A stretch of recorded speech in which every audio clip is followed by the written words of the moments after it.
if the relationship that you're in cannot handle this conversation, it's not as great as you think it is. And that's a brutal truth, because when you say, I don't want to ruin what we have, what you're really saying is, I'm afraid of revealing that what we have is not what I think we have. I'm afraid that this conversation is going to reveal that what we have is not what I hoped it was or what I thought it was. Because if this is what you hope it is or what you think it is, this conversation is only going to make that more real. If this conversation ruins it, that just reveals that it wasn't that to begin with. Welcome to the Conscious Love Show. My name is Shane Kohler. I've spent over a decade helping women understand the unconscious patterns driving their relationships and what it actually takes to change them.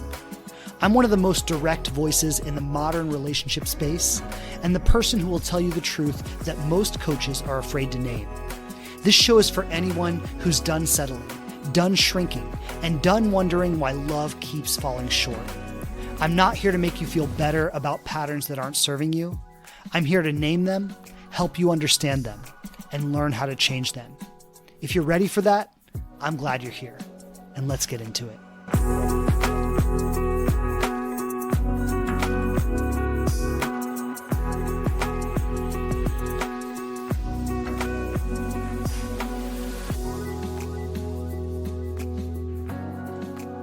All right. Hello again, everyone. Hello. Welcome back to the Conscious Love Show podcast. Shane Kohler on today. As always, pleasure to be back with you. Happy to be here. Look forward to diving in. And in today's episode, we're starting something new, and I'm really excited about it. So for a while now, I've wanted to create an opportunity for us to connect more directly, for me to speak more into the questions that are weighing on your mind and your heart. And so what we're going to be starting today, and we're going to continue once a month, is I'm going to be doing a Q&A episode where I sit down every month and I just simply answer the questions that come in from the audience. We're going to keep these questions completely anonymous, so you don't have to worry about your identity being revealed or anything getting traced directly back to you. I'm just going to leave a link in the show notes, and actually at the end of today's episode, you can go right there. If there's a question you want to send in, just go right to the show notes below wherever you're listening to this episode, send in your question, and then each month we're going to collect the questions that come in from the audience. I'm going to sit down once a month and record an episode where I just simply answer those questions. I've taken some questions to start with today that have come in from my Inspired Love community and come in from my audience. And I'm going to start with these. These are excellent questions that I think they speak very much into the things that we all deal with. And I think you're going to resonate a lot with the questions that have come in today. And then each month, we're just going to continue this where you send in your questions. We pull them all together. I sit down, I record an episode answering them directly. And I'm excited for this new part of our relationship, this new way that we can connect with each other. So thank you for being here today, and let's get right into it. I'm going to start with the first question. And she says, I've been seeing this guy for about 4 months now, and honestly, everything feels really good when we're together. But we've never actually defined what we are. And every time I get close to bringing it up, I just don't. I'm scared of ruining what we have. How do I know when it's actually time to say something? And of course, this is one of those things that I know so many of you may be in this position right now, or if you're not literally in this position right now, I know you've been in this position because I know I've been in this position. And it's something that is delicate and also essential. So I want to answer the question directly, but before I do, I want to give a little context, because the first thing I want to name here is being 4 months in with no conversation about what is happening here is in itself a problem. And so you can definitely correct it, and I'm going to tell you exactly what to do in this situation. But before I get there, I want to give some context for the audience at large, because I've often said that from the first date, or at least maybe the second date, you want to set a trajectory for the relationship.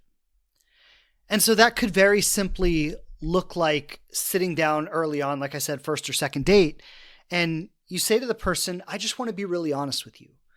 I'm not here for something casual. Like, I am looking for a long-term partnership. I am looking for something meaningful, something that could last. And before we get too far ahead of ourselves here, I just want to say that out loud so we can be on the same page about that.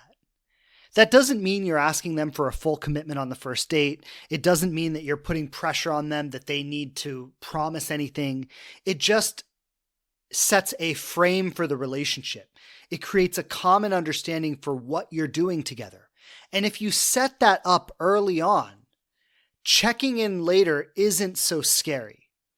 And so to the person who's asking this question, one of the things I want to say is that part of the reason it's so scary is because 4 months in, you're going from 0 to 100, right? You're bringing up something that up until now, to some degree, you've led them to believe is not important, because the absence of mentioning it equates in someone's mind to it must not be that important, right? So for 4 months, you've been leading them to believe something was not that important. And now basically overnight, you're going from 0 to 100. That's doable. And I'm going to coach you on exactly how to do it. But what I want to say is for you who's in this situation, if you ever find yourself in this situation again, or for anyone who might find themselves in this situation, you want to start the relationship with that frame. You want to start the relationship with that context, so when it does come time to define things more concretely or to have more of a conversation around commitment, you're not going from 0 to 100, right? You're stepping into it gradually and you're on the same page every step of the way. Now, to your situation exactly, what I want to say is that it's not hopeless. You haven't ruined it. You haven't done anything fundamentally wrong, but you are going to need to reshape a trajectory at 4 months in. And 4 months in is not a lot of momentum, but it is some momentum. Okay. So if you were, say, 4 years in, that would be a lot of momentum. And it's very hard to turn the direction of a relationship after 4 years. 4 months in is absolutely doable. So that's the good news. You're not too late. But you are taking something that has a certain momentum that's been going in a more casual direction, a more undefined direction, and now you're turning it. And so you're working against that momentum to a degree. Now, how do you know when it's the right time? Let me just, like, now is the right time, right? Like, so it is time to say something. You don't want to get to 6 months or 8 months or 10 months and still not have said anything. So now is the time to say something.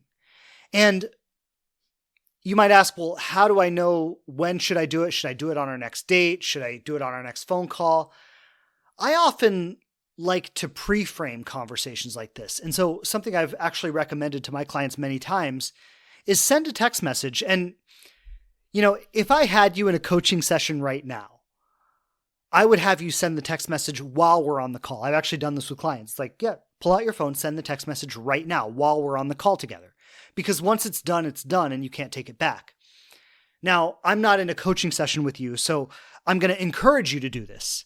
Pull out your phone right now and send the message right now, right? So before this episode is over, send the message. That's my invitation. That's my challenge to you. Obviously, I can't know if you did it. You can email me and let me know. But do it now. That's my advice. Do it now. I'm going to tell you what to say and then do it. So I like to pre-frame conversations like this for the same reason I said, bring it up on the second date so that 4 months in, it's not coming out of nowhere. And the pre-frame is for the same reason. If you're on a date and you're having a great time, and this is always the conflict, is like, we're, as you said in your question, is things feel really good when we're together. And when things feel really good, the last thing you want to do is make them feel challenging or make them feel difficult or make them feel complicated. And so what we often do is, especially if you tend to feel more anxious around relationships, is in the distance between when you're together, you feel really anxious.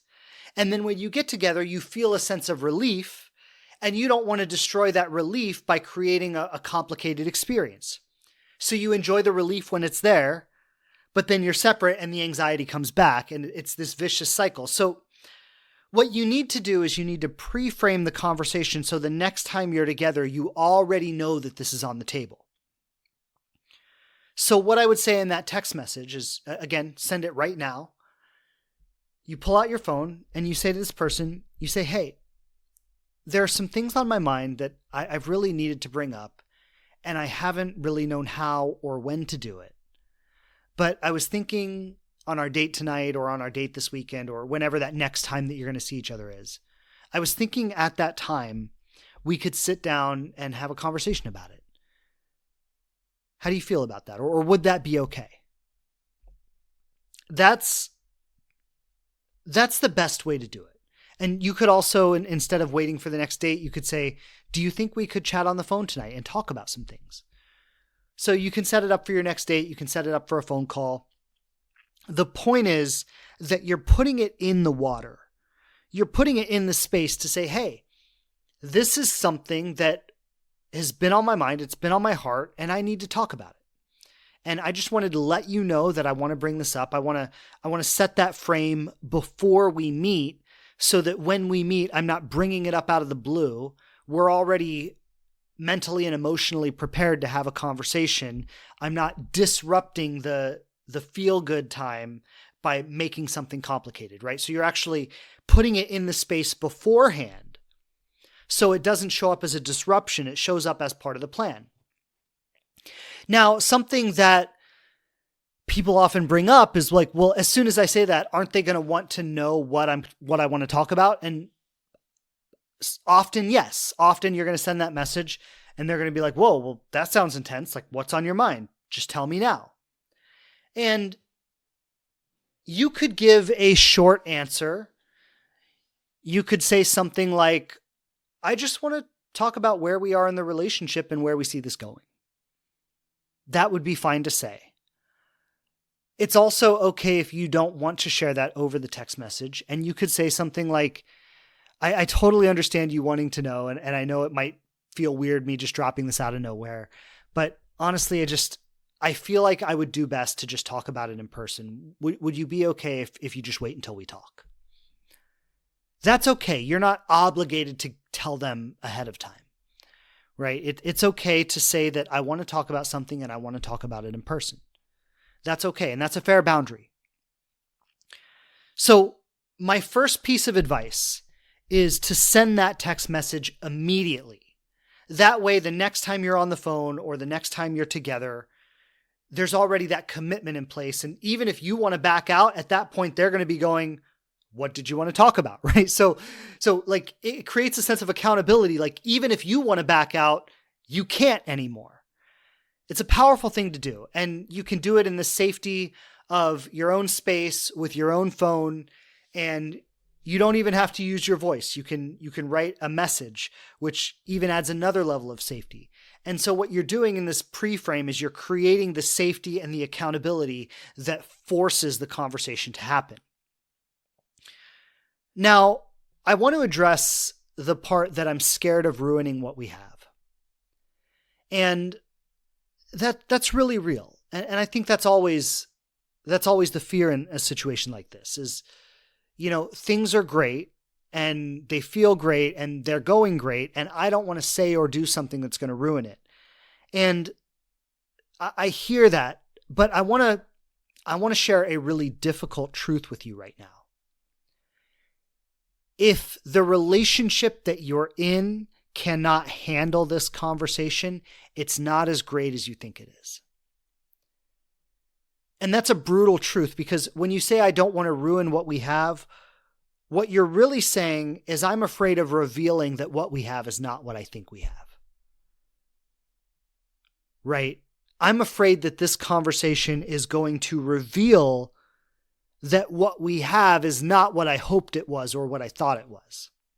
Because if this is what you hope it is or what you think it is, this conversation is only going to make that more real. If this conversation ruins it, that just reveals that it wasn't that to begin with. And that's scary to face. I totally get that that's scary to face. And that's why you need to send the text message now. right? You need to send the text message now because it's scary to face. Because as you said, every time I get close to bringing it up, I just don't, right? So it is scary to face. The text message is going to create that commitment and the accountability to move forward with it.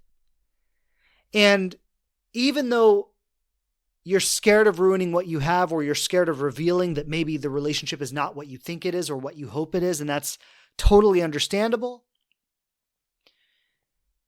you need to find out 4 months in rather than finding out 4 years in.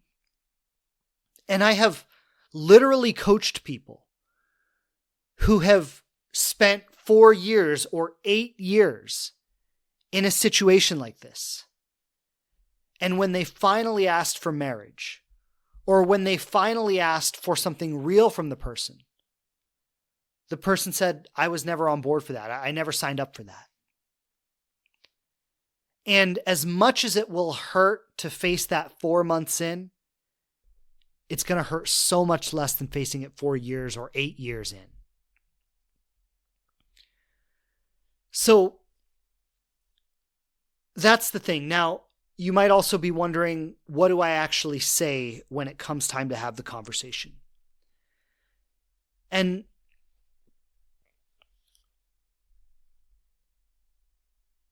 I'll give you a few guidelines here, but the thing is it doesn't have to be perfect. And rather than rehearsing the perfect thing to say, it's really most important just to be honest and just to be real. There's something I've often shared with my clients. It's one of my favorite quotes. I wish I could know who to attribute it to because it's one of the best quotes I've ever heard. But the quote says, to speak your truth even if you do it with a shaking voice. And I know a lot of times we withhold speaking our truth until we feel totally confident about speaking that truth. And by then, it's usually too late if that time ever even comes at all. That's why I love the quote, speak your truth even if you do it with a shaking voice, because you're not waiting for the perfect time. You're saying what needs to be said now. So after you've sent that message, you've pre-framed the conversation. Now you're sitting down together, you're on a phone call, or you're sitting down in person, and you just need to say something like this. We've been together for some time now, 4 months. We've been together for some time now. And I just need to be honest, I'm starting to invest a lot in this relationship emotionally. It's starting to become something that is meaningful to me. And before I let this relationship take up too much space in my life, I need to know what it is and have an idea of where it's going. Now, there's a lot to discuss here because at 4 months in, you're not asking them for marriage. You're not asking them for a lifetime commitment. But what you need to know is that they see the same potential that you do. They, in an ideal world, would like the relationship to be the same thing that you want it to be, right? In terms of a long-term commitment, maybe ultimately leading to marriage or lifetime love. So you need to know that they're open to those same things, that they see the potential for that in the same way you do, and that they're going to engage with the relationship on that level the same way you are. And you can clarify if it comes up in the conversation. Sometimes they might say something like, well, I don't really know. I'm just getting to know you, and I don't feel like I can make a lifetime commitment right now. I like you. I want to spend time with you. I want to see you more. I want to continue getting to know you. I'm not ready to end this, but I don't know what the future holds. And if they say something like that, you could say, I totally understand it. And I'm not asking you to make a lifetime decision right now. I know we both need more time before we make that kind of decision. But what I need to know is that we both want the same things. And that if we're still together a year from now or 2 years from now, that we're going to be moving in that direction, that this relationship isn't a dead end. And so I understand anything could happen, and maybe we're not the right fit, and maybe it won't last forever. But if this does work out, if we do stay together, I want to know that we're on the same page. I want to know that we're headed in the same direction. If we're together a year from now or 2 years from now, I want to know that we'll be looking at marriage, or I want to know that we'll be looking at a family. I don't want to get there and suddenly realize that we want totally different things. That's the conversation that needs to happen. So thank you for the question. Lots of love. I know addressing these things is terrifying, right? Like it's one of the scariest things we'll ever face. But it's important and it needs to happen now. So thank you for the question. Lots of love to you, and I hope that supports you. I'm going to go into the next question. This woman says, I've always been someone who shows love by taking care of people, cooking for them, checking in, being there no matter what. But I've had multiple people in my life tell me that's why men walk all over me. The thing is, it doesn't feel like a problem to me. It feels like love. How do I change something that feels so natural without becoming someone I'm not? I love this question. I was actually working with this exact thing on with one of my clients in my program. Exact same thing. And this is complicated because, let's be honest, cooking for someone, checking in, being there no matter what, those are genuine expressions of love. Taking care of someone is a genuine expression of love. And it can also be a toxic behavior.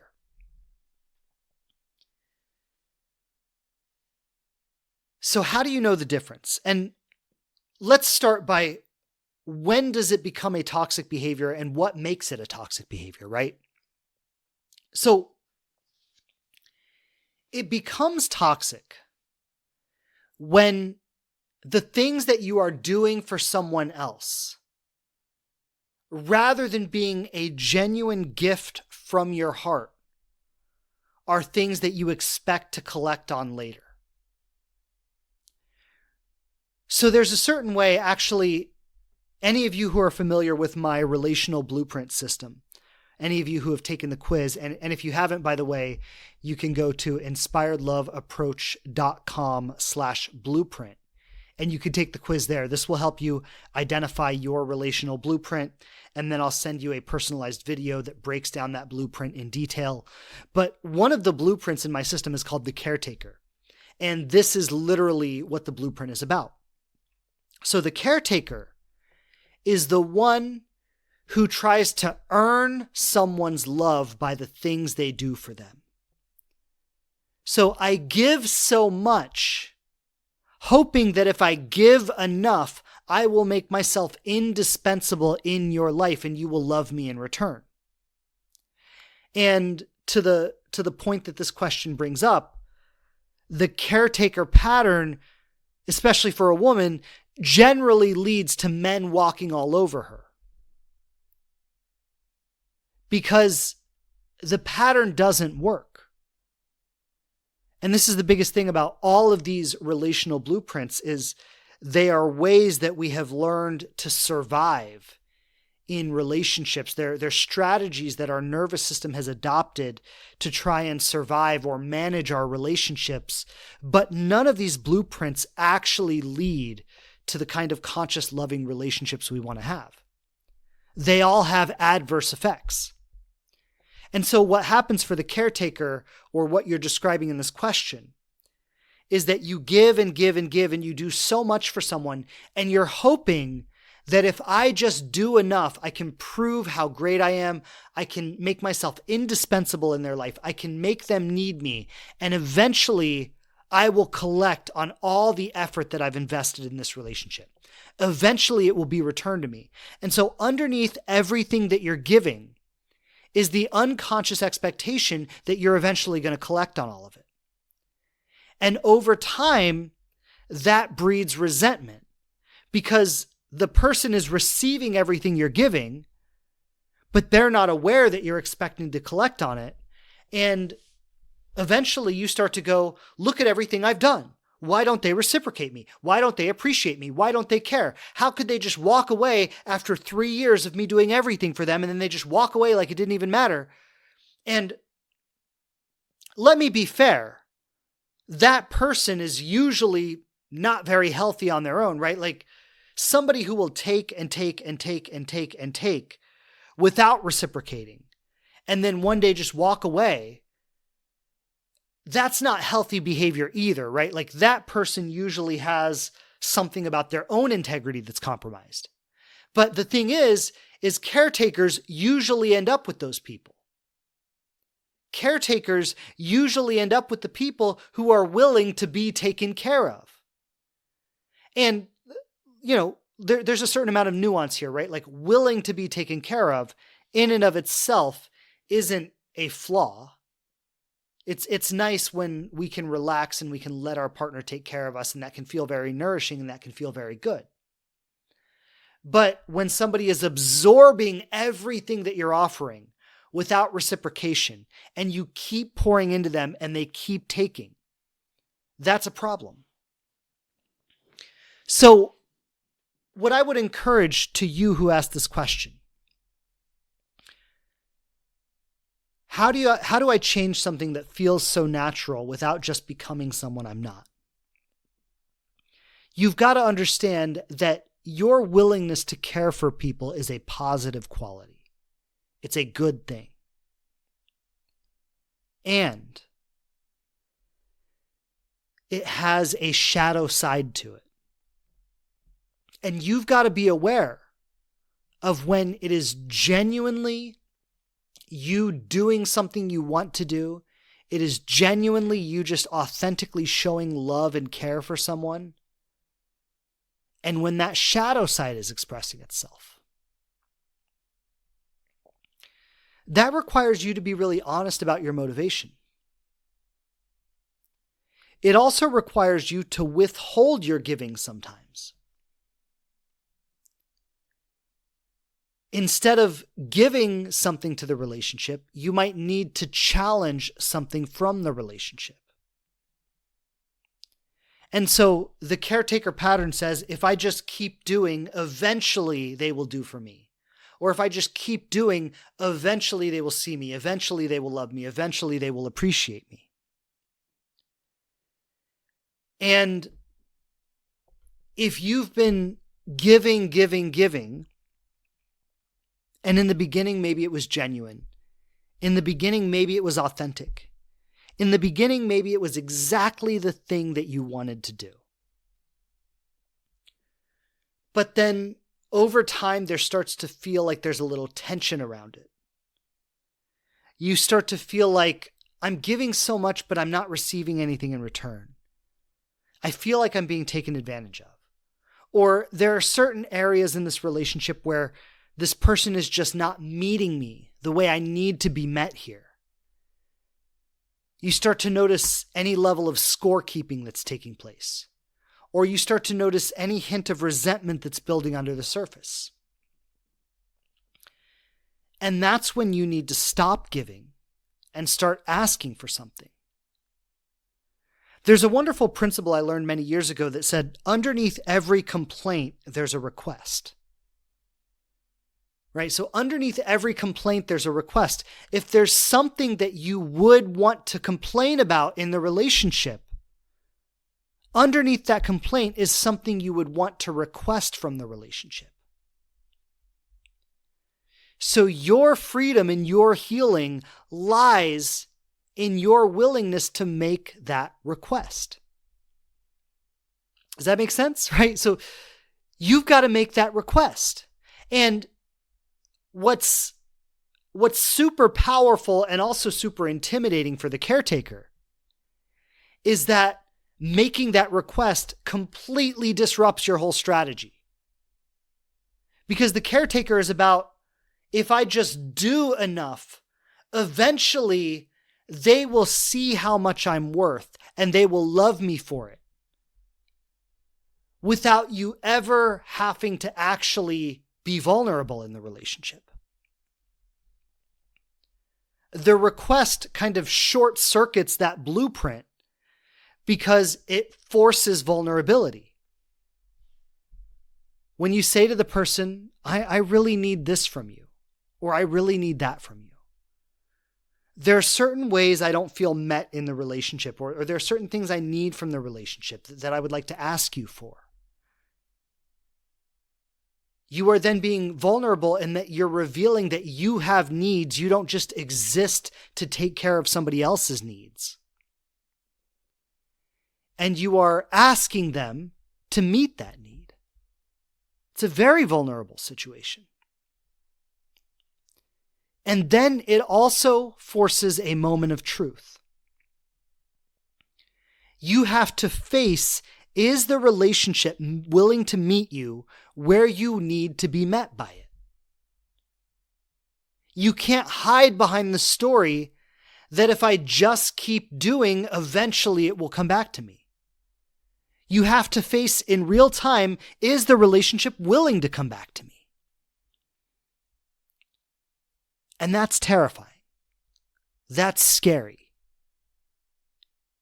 It's also the most important thing that you can ever do. So I don't want you to lose that part of yourself, right? There's something beautiful about it. There's something that is so loving about it.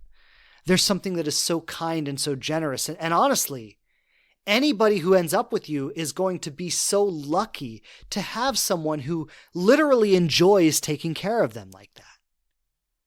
That's a beautiful thing.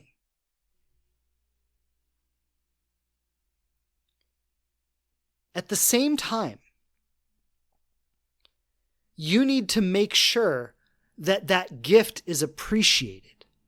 And that's a standard that you have to hold in the relationship. You have to hold the standard that that gift will be appreciated. You can't expect someone to just get that on their own. And the thing I'm going to say about this is because multiple people in your life have told you this is why men walk all over you. That's a signal.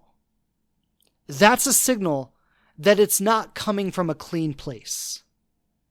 Because if it was coming from a clean place, that would not be the result. If it was coming from a clean place, there would be a natural line where you would draw the boundary before somebody walked all over you. Because there's a pattern of you getting walked all over, that demonstrates that it's not coming from a clean place. That demonstrates that you are giving beyond where the natural boundary would exist. So that's a big question. And again, I want to thank you for the question. I want to send lots of love. Very similar to the first question is this forces you to go to very uncomfortable territory. It forces you to name something that you would be more comfortable not naming. It forces you to threaten the illusion of the relationship. And I'm going to say something, I expressed the same sentiment in the first question, but revealing truth is never a bad thing. Sometimes we don't want to see the truth. Sometimes it would be more comfortable if we didn't have to see the truth. But revealing the truth is never a bad thing. It's always a good thing. And your gift of taking care of people is so valuable that you should never allow it to be taken for granted. Right? Like I said, the person who ends up with you is going to be so lucky to have a partner who wants to take care of them like that. You need to honor that as the gift it is. And this is how you do it. So lots of love and blessings to you. I know it's the scariest situation that anybody could ever find themselves in. To threaten the safety of a relationship and expose its truth. But again, I said this earlier, if it is the relationship you want it to be, this is only going to make it better. And if it's not, you need to know that now rather than later. So beautiful question. Thank you for the question. Lots of love to you.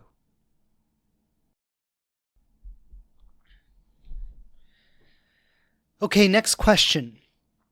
She says, my ex told me I was too much, too emotional, too intense, too needy. And it really messed with me because I wasn't trying to be any of those things. I was just being honest about how I felt. Now I'm in something new, and I'm constantly monitoring myself so I don't overwhelm him. How do I just be myself without scaring someone away?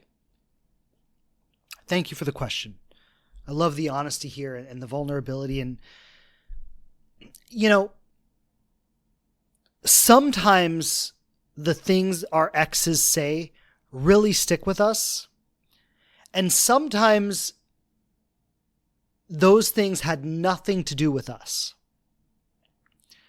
And I want to say this for all the women out there is for a man to really be with the complexity of the feminine and the intensity of the feminine, it is heavy. It is. And, I've been with my wife 10 years now through cancer treatment, through so much. And it's heavy to hold all of that. It is. And I'm not saying that it's too much or that you shouldn't bring it up or you shouldn't have it be part of the relationship. But what I'm getting at is that some men are threatened by that and some men don't know how to be with that. And so when he experiences that heaviness from you, sometimes his first response is to say, you're too much. And then you carry that with you. And you say, I was just being honest about how I felt. I was just trying to connect and be vulnerable. And it was too much. Am I too much? Is there just something fundamentally wrong with me? Often feedback like that has more to do with what the person who said it can handle than it has to do with you. That said, I want to offer something useful here. Because if I just say that it's him, it's not you, that doesn't give you any power, right? And maybe there are some things here that you can explore that would make relationship a little smoother. So I'm going to offer some feedback, but I want to do it with the caveat that says you may have been relating in a perfectly normal way. And this may have been a man whose nervous system just did not know how to be with the complexity of the feminine. And so rather than holding space for that, he just wanted to shut it down. And there are men out there who are like that. That's a very real thing. There are men who are, when they are confronted with the complexity of the feminine, they just want it to stop because it's heavy and it's threatening and they don't know what to do with it. So as I go into what I'm about to say, I want you to keep that caveat in mind, and whether there's something that you want to look at within yourself or whether you just want to say, I just don't think he could hold space for me and that was all about him and not about me, that's something you're going to have to use your personal discernment to figure out. But here's what I want to say. There is a level of sharing when we're asking someone to carry something that's ours that we don't know how to carry ourselves, or we haven't figured out how to carry ourselves. And we start dumping it on them to carry it so it becomes their burden. And that might be a little ambiguous the way I'm saying that, but what I'm really getting at is when that person has to become the source of our regulation, that we are constantly going to them to regulate us. And this doesn't mean that we never lean on our partners to regulate us, because co-regulation is a real thing. And sometimes when we're overwhelmed, when we're stressed, just leaning into our partner, letting ourselves be held, letting them listen to what's on our heart and just collapsing into that is a beautiful thing. And I think intimacy does require that. But, if you're carrying, let's say, 75% of it on your own. And you're sharing from a regulated place. Like, this is what's up for me. This is what I'm working through. This is what I'm learning.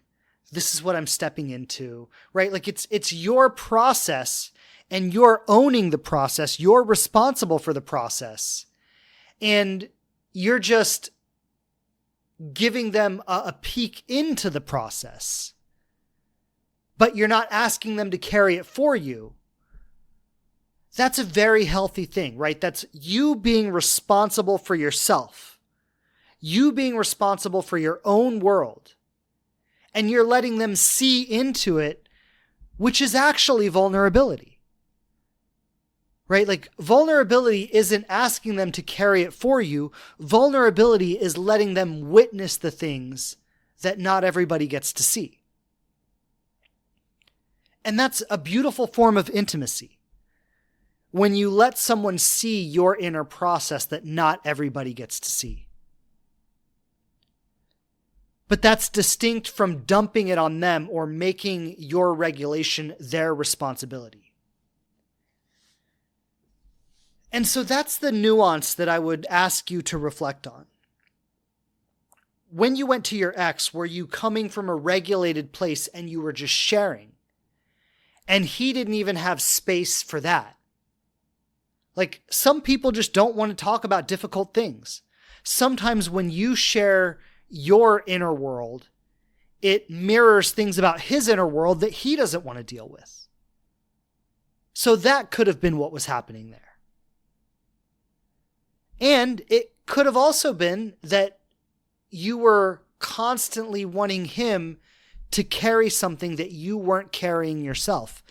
And if that happens consistently enough over time, the relationship just starts to feel really heavy and it starts to feel really depleting. But I want to go back to something I touched on earlier, and I mentioned carrying 75% of it. If you carry 75% of it, bringing 25% to the relationship, on those really hard days, the days where you're just depleted, you're just exhausted, you feel like you're going to crumble, and you just want a safe space to crumble into. That is totally appropriate. And so I don't want this to sound like you should never collapse into your partner. You should always have it all together. You should always have it all figured out. No. It is appropriate to collapse into your partner sometimes. And in fact, having permission to do that in your relationship creates an incredible intimacy that you really can't create any other way. And so sometimes maybe our partner can be good as long as we have it all together and we're sharing from a detached place. But the moment we collapse into them, they can't hold it at all. That's also not workable in a long-term relationship. So there's a balance here. And I think too, in seasons of life, you might go through seasons where, like, I'll share postpartum, like for my wife, like that it's been a really challenging season for her. And this is a woman who normally holds it all together. And right now she's collapsing into me more often than she normally would. Like, that's appropriate. She's going through a very specific season right now. That doesn't define every moment of our relationship. That hasn't been the case for the last 10 years. And so it's appropriate during specific seasons, if you were going through an illness or if you were going through a transition from your work, like you got fired from your job or something like that. Like, it's appropriate to lean on our partner, especially in times of added challenge. So there's a lot of nuance to this question, and I hope I've addressed it from enough different angles to help you be able to use your own discernment to find out what's true for you.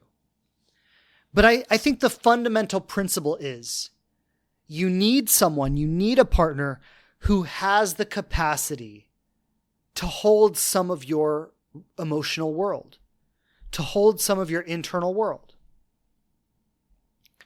I think in the early stages, it's maybe naturally intuitive to have them hold less of it. And as you deepen more and more into the relationship, you reveal more and more. I think that's natural. Not that you're doing this, but dropping it all on a first date or in a first month is a lot, right? And sometimes that beginning needs to just be a space that's not so heavy. So I don't know how quickly you're dropping into all of this, but sometimes the beginning needs to have an ease about it that just gives us space to get to know each other, and then things get a little more real a little further down the road. But all in all, I'm inclined to think that for the most part, make sure you're taking responsibility for your own stuff. Make sure you're learning how to regulate your nervous system. Make sure that when you share things, for the most part, you're sharing them from a place of being able to hold it and carry it yourself. And then in those times when you really need to collapse into your partner, they'll be there for that. And it won't be overwhelming. It's a beautiful question. And again, it's one of those, there's a lot of nuance, but I hope I've given you enough to find your truth in it. And thank you for the question. Beautiful question. Sending lots of love to you. Okay, this is the last question I'm going to address in today's episode, and it's an excellent one. This is something that I think so many of us have been through, right? She's asking, how do you know when you're being patient and supportive versus just making excuses for someone? I feel like I'm always giving people the benefit of the doubt, and I don't know if that's a strength or if I'm just afraid to admit when something isn't working. And this is a really fine line, and it's really easy to get lost in, right? It's really easy to want to give someone the benefit of the doubt, and often we should. And this is something that I actually work with clients with constantly, right? Where they come to my sessions and they're ready to close the door on something. And I'm like, well, hold on, have you asked them this first, right? Like sometimes it's just a single question we can ask that opens up a whole world of things that was really just a misunderstanding, and we were ready to write the whole thing off.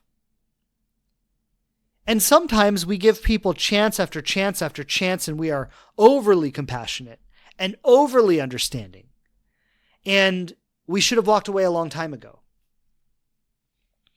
Now, I don't have specific context for the situation here, so if I had specific context for the situation, I might be able to give you a really clear answer. Like, if he doesn't do this by this time, it's time to walk away. Because I don't have context for the situation, I can't give a really clear answer, but I can give you some principles that will help you to navigate this. And so the biggest principle I can name here is that you need to see some shift over time, even if it's small. So I'll give an example. Let's say that every time you tried to have a maybe challenging or difficult conversation with your partner, they get really defensive and shut down. Right? Especially men. I think men tend to do this. I mean, women can do it too, but I know men tend to do this a lot, where his woman will bring something to him, a need that's not being met, or a behavior or something in the relationship that doesn't sit well with her. And she'll say, I want to work on this, or you need to work on this, or we need to work on this together. And instead of being open to that conversation, he gets defensive, he deflects it back onto her. Well, you always do blah, blah, blah, or whatever, but he's not open to the conversation. And then sometimes that in and of itself becomes something that needs to be addressed. And so I'm going to use this example because I think it's very relevant for the question that's being asked, and it'll allow me to clearly outline the principles here. So when you bring that to him, and you might say, honey, I really love you, and I really love our relationship, but there's something that I need to speak on, and I really hope you can hear me because this is important for us. And he might be like, okay, what is it? And you might say, whenever I try to bring up something challenging in our relationship, I find that you tend to get very defensive with me. And I'm not bringing things up because I want to criticize you or because I want to put you down or because I want to say you're doing it wrong. But I'm bringing things up because there are things in our relationship that we need to work on if we want to be happy together and we want this relationship to work long term. And I bring these things up so that we can talk about them, so that we can get on the same page, so that we can find common ground with things. And that's going to actually allow us to be happier together. And something I really need us to work on together right now is that when these things come up, we can't get defensive about them. We've got to have an open space to discuss these things. And maybe sometimes I do it too, but I've noticed that it happens a lot when I try to bring something up that you get defensive. And I'm not trying to criticize you. I'm not trying to put you down, but I really want to be honest about this. Like, we need to be able to have these conversations. And I need you to stay open when I bring something up. So maybe you say something like that. And maybe he can actually hear it. And maybe he can actually say, okay, you're right. I see that I do that. I know it's not the right way to respond, and I'm going to try to work on it. And you might say, thank you. And then you might bring something up a week later and he gets defensive. And you might say, honey, remember what we talked about with the defensiveness? Like, this is a really good example of that, right? Like, this is one of the times when I'm not trying to put you down. I'm not trying to criticize you.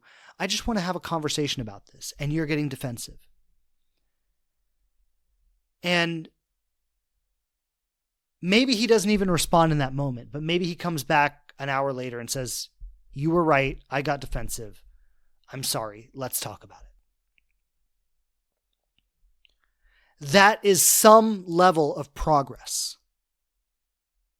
And this is what I've said with clients I've worked with when things like this have come up. I'm like, if you can identify even 10% progress in a given issue, if 10% happens 10 times, that's 100% progress. That's a complete 180. So we don't have to expect perfection from our partner, but we have to expect some amount of positive change, some amount of progress. And this is the line. So how do you know when to give the benefit of the doubt? How do you know when you're being too generous or when you're making excuses? Is there any amount of progress that you can measure? Can you find any situation where you say, okay, it used to be like this, and now it's like this. It's gotten noticeably better. That demonstrates that whatever the problem is, it can be worked on. And if we keep working on it, again, if 10% happens 10 times, that's 100%. If we keep working on this together, eventually it will be 100% better. Any amount of progress is usually a green flag. Now, there can also be progress and regression, and sometimes that needs to be addressed, right? Like, we talked about this, we were working on it, it was getting better. Now it feels like it's back to the way it was. I need to be really clear that this is something I can't accept. Like, we need to repair this. We need to work on this. That's not a negotiable. Like, sometimes you need to have a really honest conversation like that. But if you can measure consistent progress over time, that means giving someone the benefit of the doubt is worth it. If you can measure no consistent progress, that means you're being too generous. That means you're making excuses.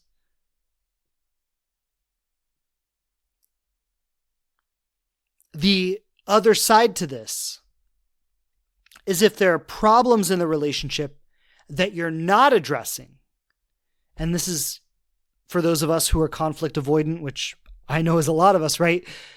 If we're afraid to bring something up, well, then we can't really gauge the quality of the relationship because we're never giving the opportunity for correction to occur. Some of us do this. Some of us sit back and we quietly assess the person without ever bringing something up that would create the opportunity for correction. And then we decide, oh, they weren't the right fit, or they're toxic, or I can't be with someone like that. But we never actually brought up the issues that would have allowed the relationship to succeed. That's something I want to name too, because there's always a level of responsibility that falls on us, on you, the individual, to bring up the things that don't work for us. And if we never even mention it, we never give someone the opportunity to correct it. And if we walk away from a relationship where we never even brought it up, we don't actually know what might have happened in that relationship if we had. So that's a great question. And the simple answer is you need to find any measure of progress.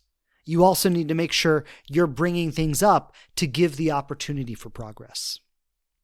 So thank you for the question. Lots of love to you. I want to say to everybody who sent in the questions today, lots of love to all of you. These are excellent questions. I'm really excited about this new stage of the show. I think this is going to be a great addition. Again, I'm excited about this opportunity we have to connect in a different way and for me to get more into the things that are really weighing on your mind and heart. So again, once a month, I'm going to give the opportunity for me to sit down and answer questions just like I did today. In the show notes below, wherever you're listening to this episode, you can go right there and you'll be able to email in your questions. So I'd say if there's something on your mind right now, go ahead, go in, email it into me, and we'll start compiling and collecting the questions for next month's episode. And every week that'll be there. So every week I'm going to leave that there, and you can go right there, send your questions in. We're gonna collect them, and I really look forward to doing this every month. I also want to say, I mentioned this earlier, but I want to bring it up one more time here. If you haven't taken the Blueprint quiz yet, this is a great way to get some really powerful insight into exactly how your patterns are showing up in relationship. So in addition to the question link, I'm also going to leave the link to take the quiz in the show notes, which, by the way, you can go to inspiredloveapproach.com/blueprint. So if you're driving right now or anything like that, just remember that URL and you can go to it at any time. Inspiredloveapproach.com/blueprint. But you can take the quiz there. As soon as you take the quiz, you're going to get a really clear answer as to what your blueprint is. We're going to name your blueprint outright. And then what I'm going to do is I'm going to send you a personalized video where I explain the blueprint in detail. And if that resonates for you, if the quiz result resonates, if the video resonates, and you say, yes, I think this is absolutely me, and you want to dive in further, you actually have the opportunity to book a one-on-one audit with my team. This is a coach that I've personally trained in this blueprint system, someone who works very closely with me inside my program. You're going to be able to sit down with them one-on-one for an hour. They're going to break down your blueprint with you, and they're going to map out your personalized path to healing. So I would definitely encourage everybody to take advantage of that. But aside from that, make sure to send in your questions for next month. Make sure to take the quiz. Lots of love and blessings, everybody. Always a pleasure to be here with you. Thank you for being with me today, and I'll see you back here next week. Take care. Bye. Thanks again for checking out the show. Please subscribe on whatever platform you listen to podcasts on the most. And I would love it so much if you leave a review and tell people what you think of us. Don't forget to follow us on Instagram @TheLivingRelationship to connect more closely. And I'm grateful to be supporting you on your journey to love.